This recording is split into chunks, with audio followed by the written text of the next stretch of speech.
Hi, ഞാനിപ്പോൾ യഥാർത്ഥത്തിൽ നമ്മുടെ ആലപ്പുഴയിലെ കുട്ടനാടൻ വയലേലകളിലൂടെയാണോ നടക്കുന്നതെന്നൊരു സംശയം. പക്ഷേ ഇത് കുട്ടനാടൻ വയലേലയല്ല.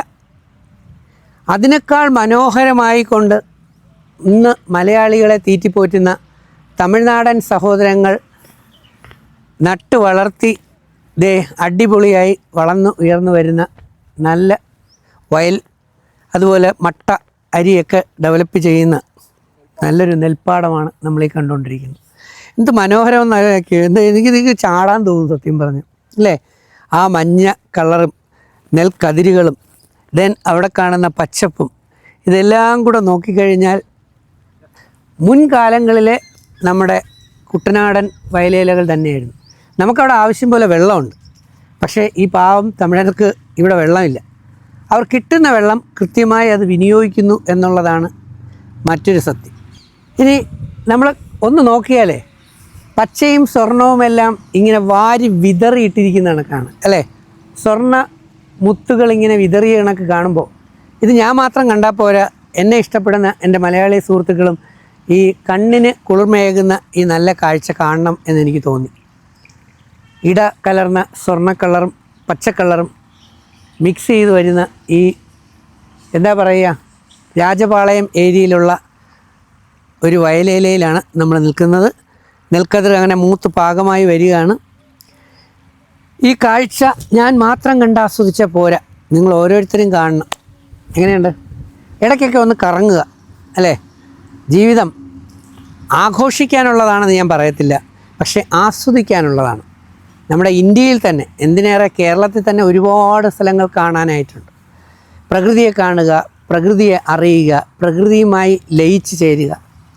ആ ലയിച്ച് ചേരുന്ന ഒരു മനോഭാവം നമുക്കുണ്ടെങ്കിൽ നമുക്ക് നമ്മുടെ കുടുംബത്തിലാണെങ്കിലും നമ്മുടെ ഭാര്യയും ഭർത്താവിലും ഭർത്താവ് ഭാര്യയിലും ഉള്ള അലിഞ്ഞു ചേരൽ നന്നായി നടക്കും. പക്ഷേ ഇന്ന് നമ്മുടെ നാട്ടിൽ സ്ത്രീ പുരുഷന്മാരെ തമ്മിൽ അടുപ്പിക്കുന്ന കുറേ ആൾക്കാർ ഇറങ്ങിയിട്ടുണ്ട്. അതാണ് പ്രശ്നം. ഇന്ന് സ്ത്രീ പുരുഷന്മാരെ തമ്മിൽ അടുപ്പിച്ച് ഈ രണ്ടാടുകളെ തമ്മിൽ, മുട്ടനാടുകളെ തമ്മിൽ ഇടികൂടിച്ച് രക്തം കുടിക്കുന്ന ഒരു കാഴ്ചയാണ് നമ്മുടെ നാട്ടിൽ നടക്കുന്നത്. ചില സ്ഥലങ്ങളിൽ ഫെമിനിസം ആഘോഷമാക്കുക, ചിലർക്ക് മെയിൽ ഷോവനിസം ആഘോഷമാക്കുക. സത്യം പറഞ്ഞാൽ ഓരോ സ്ത്രീകളും ആലോചിക്കേണ്ടത് അവർക്കും ആൺമക്കൾ ജനിക്കാം, സഹോദരന്മാരുണ്ടാകാം, അവർക്ക് അച്ഛന്മാരും പുരുഷന്മാരായി തന്നെയുണ്ട്.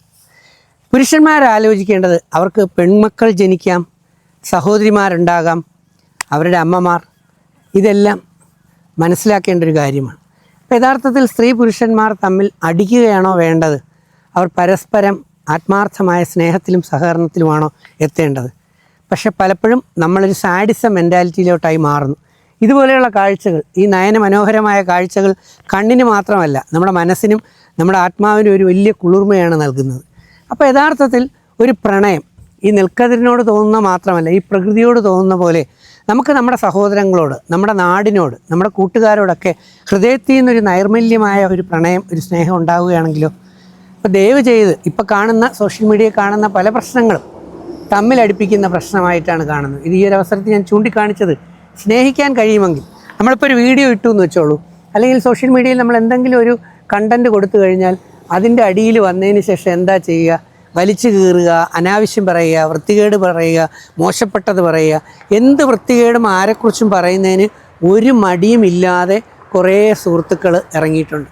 അത് പലർക്കും വയലൻസാണ് കൂടുതൽ ഇഷ്ടമായിട്ട് തോന്നുന്നത്. രക്തം കാണുമ്പോൾ കൊള്ളാം, അടി കാണുമ്പോൾ കൂടെ അടി എന്ന് പറയുന്ന. മുൻപ് അങ്ങനെയല്ല, പിടിച്ചു മാറ്റലാണ് ഏറ്റവും കൂടുതൽ ഉണ്ടായിരുന്നത്. ഇന്ന് പിടിച്ചു മാറ്റലല്ല, കണ്ടാസ്വദിക്കലാണ്. അങ്ങനെ നമ്മൾ ഭാഗവതത്തിൽ അല്ലെങ്കിൽ ഭാരതത്തിൽ പറയുന്ന പോലെ യാദവകുലം തമ്മിലടിച്ച് നശിച്ചതുപോലെ നമ്മുടെ നാട്ടിലെ സഹോദരന്മാരും സഹോദരിയുമാണ്, അല്ലെങ്കിൽ സ്ത്രീകളും പുരുഷന്മാരെയും കുറേ പേർ തമ്മിലടുപ്പിച്ച് കുടുംബങ്ങളെല്ലാം കലക്കി ആ കലക്ക വെള്ളത്തിൽ മീൻ പിടിക്കുന്ന ഒരു കാഴ്ച കണ്ടുവരുന്നുണ്ട്. ഞാനിപ്പോൾ വലുതായിട്ട് പ്രതികരിക്കാറില്ല, ഇതെല്ലാം മനസ്സിൽ കൊണ്ടു കിടക്കുകയാണ്. ആക്ച്വലി നമ്മൾ പരസ്പരം സ്നേഹിക്കുകയും സഹായിക്കുകയും ആണോ ചെയ്യേണ്ടത്, അതോ വെറുപ്പും വൈരാഗ്യവും അടിച്ച് തമ്മിലടിച്ച് കലഹിച്ച് താനും മറ്റുള്ളവരും എല്ലാം നശിക്കുക? താൻ നശിക്കില്ല, മറ്റുള്ളവർ നശിക്കുമെന്നാണ് വിചാരിക്കുക. പക്ഷെ ഫലത്തിൽ ഇരിക്കുന്ന കമ്പ് വെട്ടൽ തന്നെയാണ് പലരും ചെയ്തുകൊണ്ടിരിക്കുന്നത്.